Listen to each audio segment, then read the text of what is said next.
Hello, welcome to Taffy Crafting. I'm on day 4 of my 17 days of crafting. Why 17? It's a bit of a random number. It's 17 because I've got 17 days off work. Finished work on the 20th of December, and I go back on the 7th of January. And I've been looking forward to these 17 days off for a good couple of weeks now. And I set myself a challenge to craft every single day. Obviously I've got Christmas Day and Boxing Day in between then, so actually it's Christmas Eve today, so I've got to make 3 projects, one for today, one for Christmas Day and one for Boxing Day, and this is my second project of today. I've got to wrap my brains for the third one. It's 2:45, we're going out at 4, so I'd better get moving pretty quick. So I sometimes struggle to get inspiration, especially when I set myself such a particular what am I trying to say? A particular challenge. That's what I'm trying to say. I haven't been on the gin yet. And sometimes I have to look for that inspiration.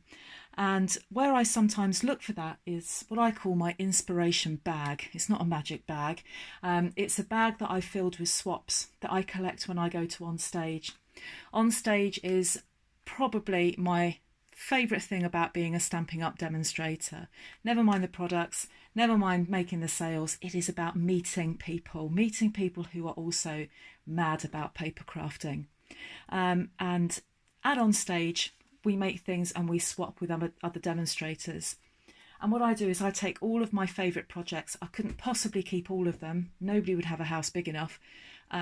And I keep my favourites, and that's my inspiration bag. And I have picked one of those today out of my inspiration bag because my head's just full of Christmas and mince pies and gin and Prosecco and all of that.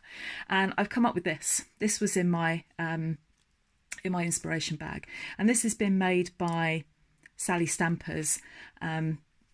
Really lovely lady, part of the Poodlers team.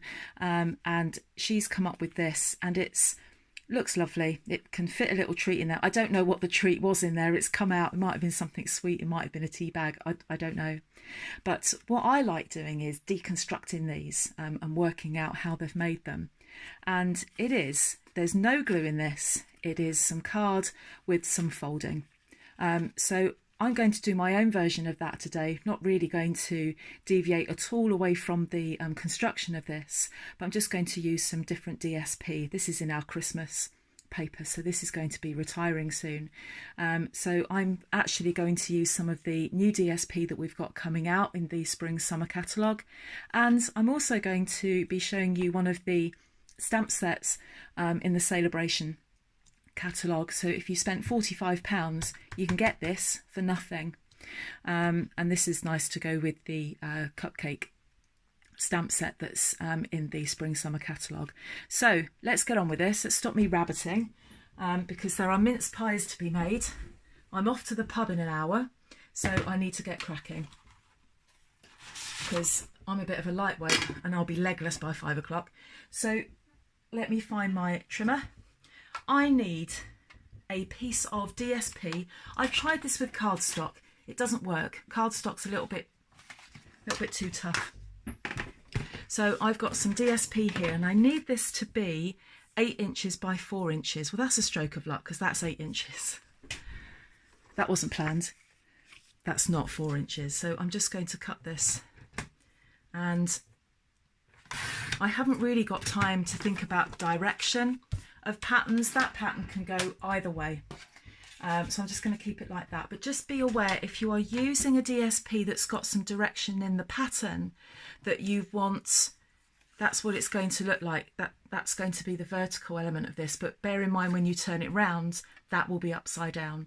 So I would recommend either creating your own DSP from cardstock, but please be aware that cardstock, this is quite a tough challenge to make. I think I binned, there we go, there it is in the bin. I made this one out of cardstock, and I was just fighting with it, and I probably just didn't have the patience at the time to fight with it, and so it's got a bit creased. So I ditched that.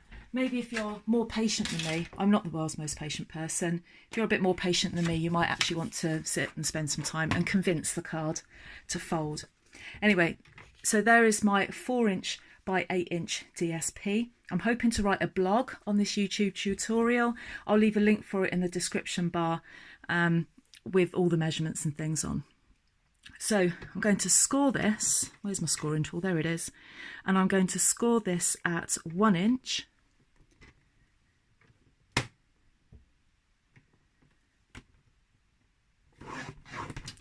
And I'm also going to score it at 3 inches.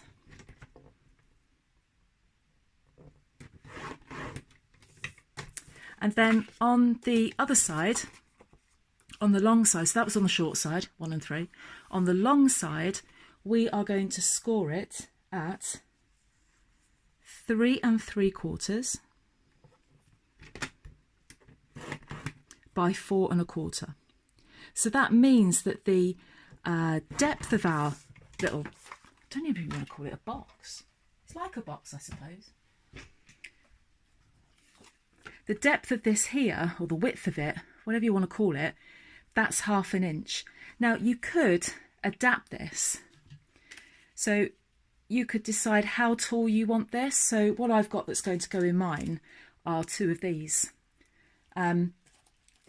And so that's just about the right size for that. But if I wanted to put something taller in there, maybe a couple of small pens or pencils, or maybe a little notepad, you're restricted to the width of it. It's got to be 2 inches because the punch that we're going to be using only takes that at 2 inches. But the height of it and the depth of it, I think you could probably work that out for yourself with the measurements. If you struggle with that, can you leave a comment in the description bar? Leave a comment in the comments boxes, and I'll see if I can play about with the measurements. So that there is 1/2 inch. But if you wanted that wider and this taller, then all you need to make sure is that these 2 middle score lines are either side of halfway, if that makes any sense. So here I've got a piece, this cardstock is 8 inches. So that's why my middle point here is 4 inches. So I need to be 1/4 inch that way and 1/4 inch that way.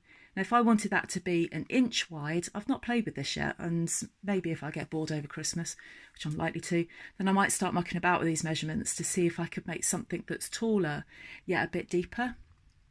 Sometimes people like to give little tea lights as presents. Now a tea light is a little bit too wide for that, so that's what I'm going to try and do, because this is a nice, quick, simple project. If you're just wanting to get your hands on a little project to play about with, this is a good one to start with. Anyway, where was I? Yeah, so I've got my 2 score lines here. Now I'm going to see if you can try and see this. I'm going to try and zoom in. I'm going to try and be techie. It's not made any difference at all. It may be zoomed in, but we still can't see what's going on. So you're going to need a ruler for this bit. And what I'm looking for, I need to sit down next to it. So what we're looking for are these 2 score lines here on either side. And what I want to do, and I think what I'm going to, gosh, that's difficult to see. What I'm going to do is actually make a pencil mark. Gosh, it's really difficult to see these score lines. I'm just hoping my head isn't right in front of the camera there. So I'm going to take that score line, and what's making it difficult to see is that I've actually got the light shining on my ruler. So we'll see how this goes. So I'm just making a pencil mark there, and then I'm going to take this second score line and make a pencil mark there. And then what I'm going to do, from that pencil mark to where these 2 lines join, I'm going to put my scorer there, right on that join, and then just make a score up to the pencil mark. Now if you don't have a scorer, you always find that a biro that's run out helps, or something blunt. That's my contribution to that, something blunt. I just find the biro that no longer works. So if you have a biro in the house and it doesn't work, keep hold of it, because you never know when you might need it. So I've just done a score from that inch mark to where those 2 lines meet, and then where those 2 lines meet, taken a score from where they cross up to that inch mark there. And then I'm going to do the same here. I'm just going to make that, gosh, that's difficult to see. Didn't think about that when I chose the paper. I'm not giving up now. So 2 pencil marks there, and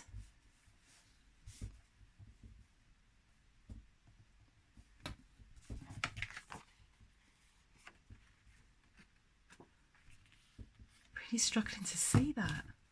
I don't even think I've got that in the right place. We'll soon find out. I don't know.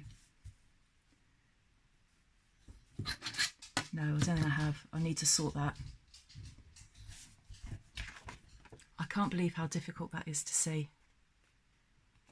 Got it totally in the wrong position. I'll sort it out afterwards. Anyway, so there we go. So now we need to burnish some of these score lines. I'm aware I've still got that on Zoom. Okay. So I'm just going to fold and burnish those score lines there and here.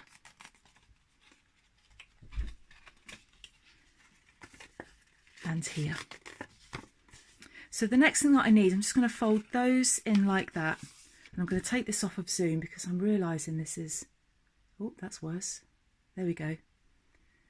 Sorry, camera wobbling. Right, so now I need my scallop top tag punch. Don't try and fold it over and do the two together. It will go wrong. Do one at a time. And it should, if you've measured correctly, fit into that groove there.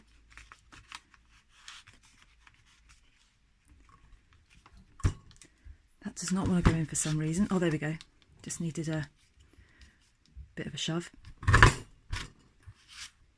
there's one end.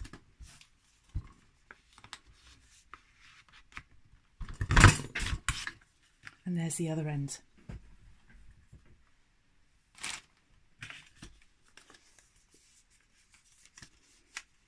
So now can you see there? But it's not formed that. Now what we need to do is those score lines, those diagonal score lines that we made, we need to fold them, but just up to that where the lines cross.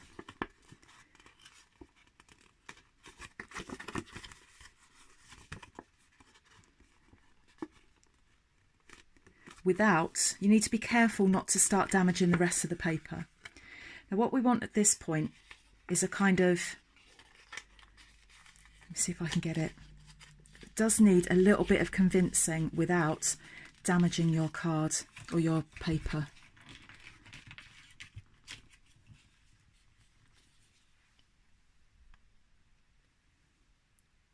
I've just quickly gone off camera and I've had a little bit of a word with it. Because I was starting to lose my patience and I really didn't want you to see that on camera. Sometimes when that happens, I just need to put it down and walk away and then go back and have a word with it. You are persuading it. It's because I've got a dodgy score line going on there because I mucked up the first one. You need to persuade it to fold in the right direction. Fold it over, make those two top bits meet, and there we go. Can you see that? That's formed a box there and a type of a box there.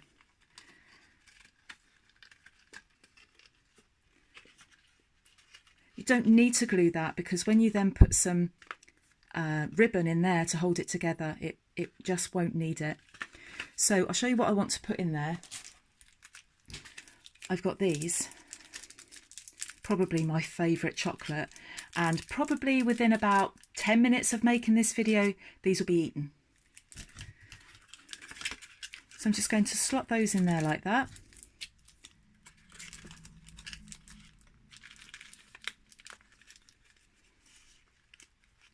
Push it together.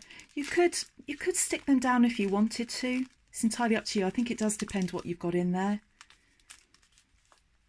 So that's holding that together nicely there. Now I need to find some ribbon, and also what I'm going to do is make a label to go on the front. So I've got my 2-inch circle punch and my 1 3/4 circle punch. With the 2-inch circle punch, I'm going to take some lovely lipstick cardstock.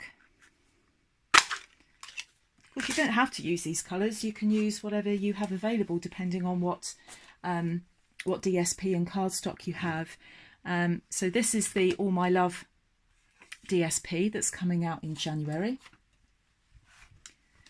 So that's got Flirty Flamingo, and it's got lovely lipstick in there. It's also got Balmy Blue and Soft Seafoam as well, which provide a nice contrast.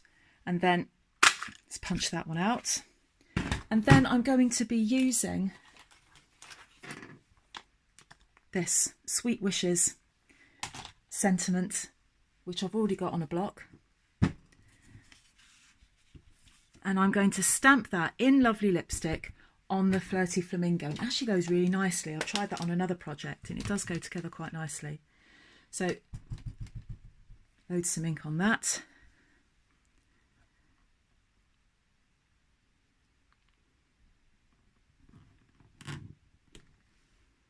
There we go.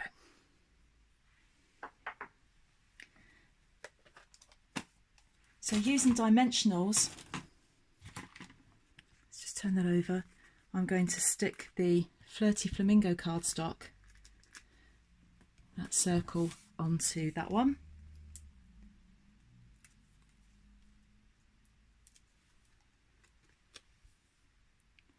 Get that central.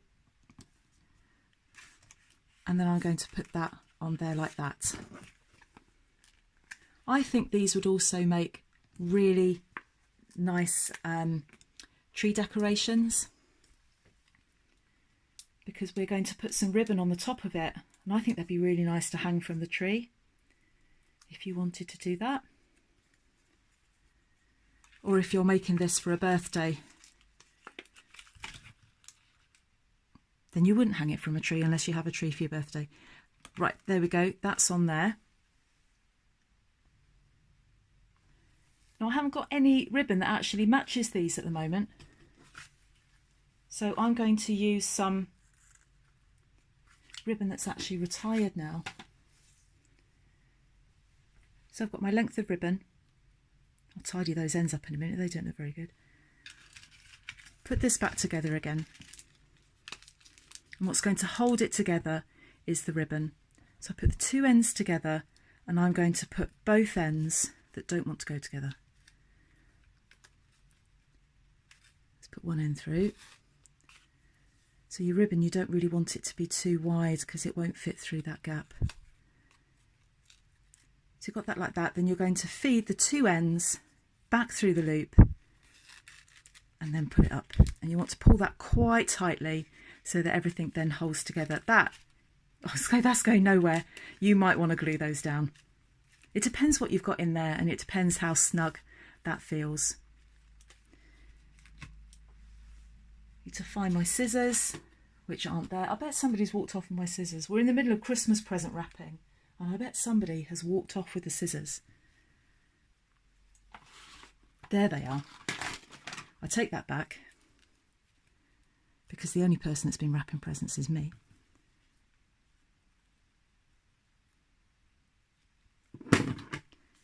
So if you wanted to, you could hang that from a tree, or you could attach that onto something else and then just give it as a gift. Again, it doesn't need to be an expensive thing inside. You're just saying thank you to somebody or you're thinking of them, but a nice cute little gift to make. I hope you've enjoyed that project and it gives you some inspiration that you don't need a whole lot of equipment in order to make a really cute project. Got some more of these projects coming along because we're moving into the spring summer catalogue launch, so please hit that subscribe button and hit the bell so that you're notified of new projects coming along. Thank you for Sally Stampers, Sally Shaw that is, who gave me the inspiration to make that, and I'll see you all again soon. Thanks, bye bye.